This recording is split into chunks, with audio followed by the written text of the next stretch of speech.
When considering the differences between school in the States and in France, specifically at Schema, it's important to be mindful that things are definitely going to be different. At my school, at the Metropolitan State University of Denver, classes tend to meet twice a week for about an hour and a half each time, and they tend to be structured, and they are lecture intensive, with some lab work, because I am an engineering, science, math course taking student.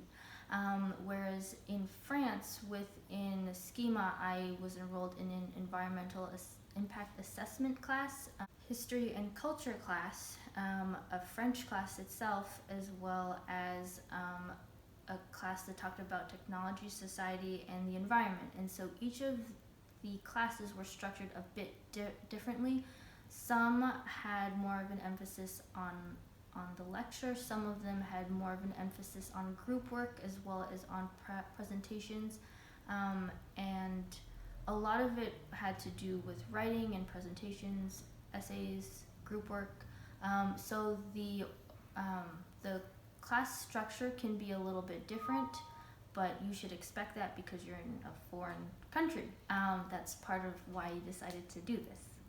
Expecting things to be different can be a little bit disconcerting, but that is one of the things that you're going to get used to when you participate in the program, and it won't be as bad as it sounds.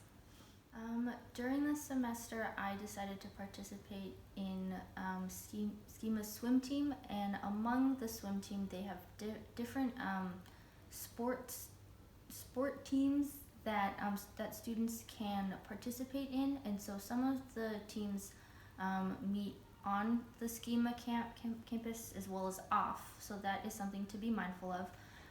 And they meet almost every week with the exception of the spring break that Schema has.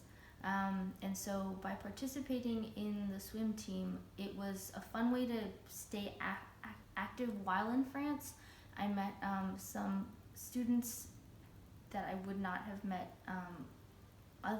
otherwise, and I got an interesting experience and exposure to swimming in France.